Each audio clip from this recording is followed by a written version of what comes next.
na sinasabi sa nagdaang pagdinig sa Senate Blue Ribbon Committee. 10 hanggang 25% daw ang kickback na dinadala sa maletang pera sa mga kaalyado ninyo sa Kamara. Yan ang totoong iligal na paraan. Pera ng bayan na pinagkakakitaan habang ang mamamayan nalulunod sa baha.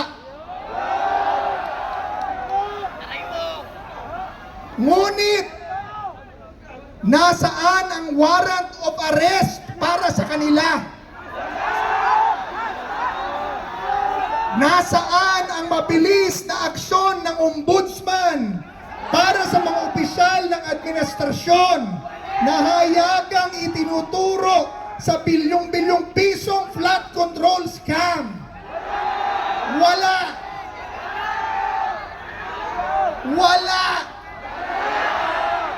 Mabagal ang hustisya pag galamay ng palasyo ang sangkot.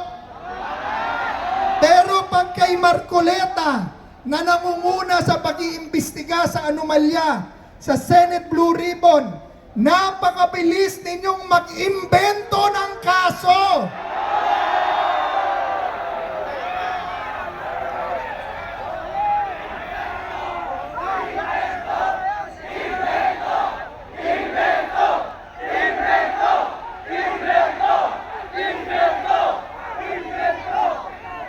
Ginawa ninyo ito para patahimikin ang naghahanap ng katotohanan at pigilin siyang gumanap sa kanyang tungkulin sa Senado.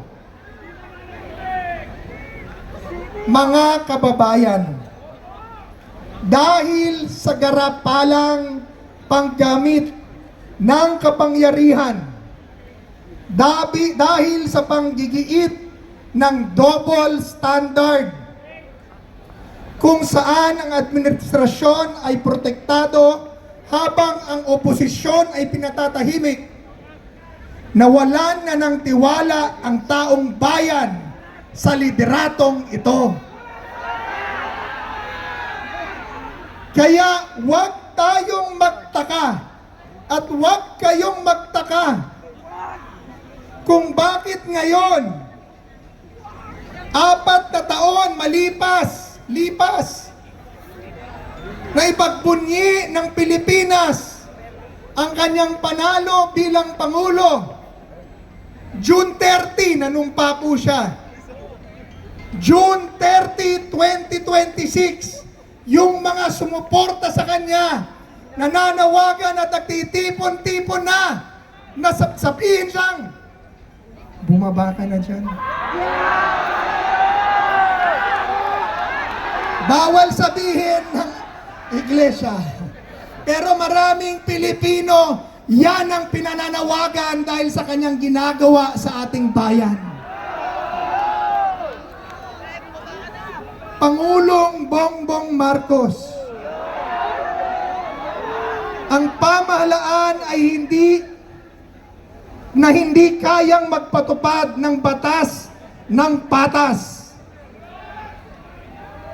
Ang pamahalaan na ginagamit ang mga ahensya ng hustisya bilang politikal na sandata ay pamahalaan na nawalan na ng moral na karapatang mamuno sa bayan.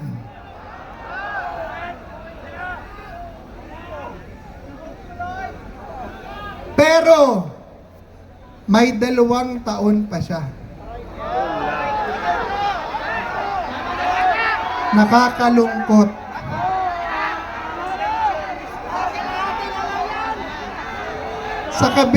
Sa kabila ng ating pagtitipon, sigaw, expose, nananatiling bingi ang Malacanang at gobyerno sa panawagan ng bayan na naghalal sa kanila.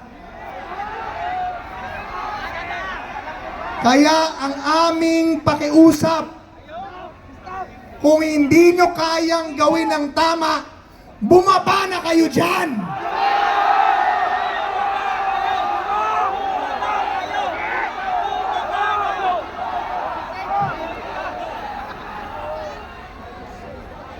Ngunit, sa kabila ng lahat ng galit at sigalot na ito, may mas malalim akong panawagan. Mula rito sa Liwasang Bonifacio, ako ay umaapela mismo sa puso ng ating Pangulo, President Bongbong Marcos Jr. Nananawagan ako sa iyo. Suriin mo ang iyong puso. Tingnan mo ang iyong konsensya. At gawin mo kung ano ang tama at makatarungan sa mata ng Diyos at ng tao.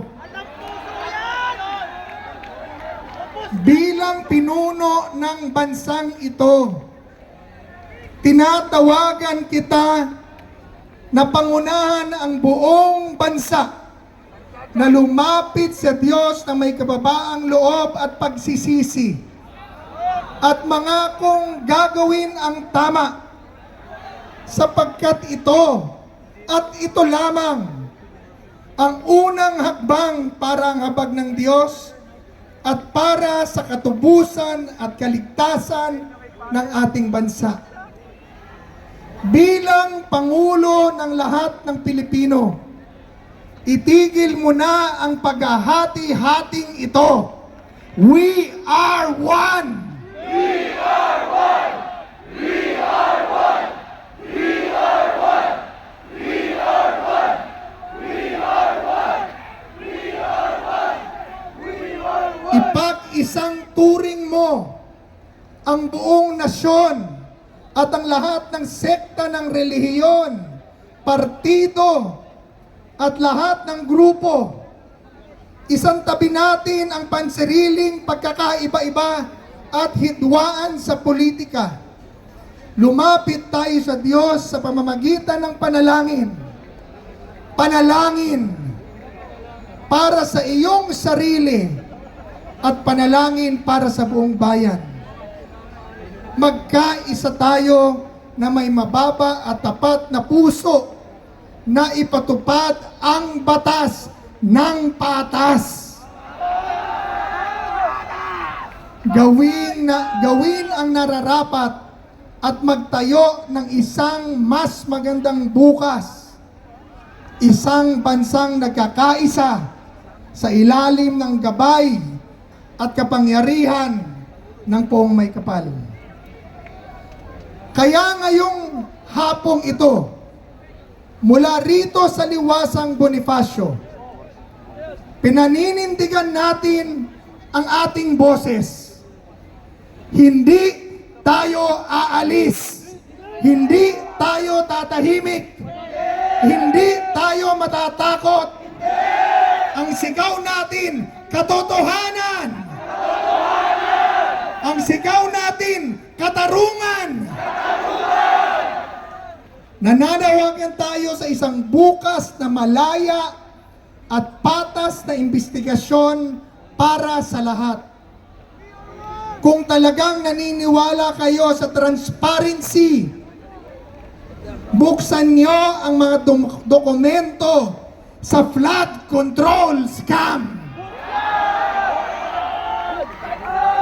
Ipakita ninyo ang tapang na imbestigahan ang sarili nyong bakuran.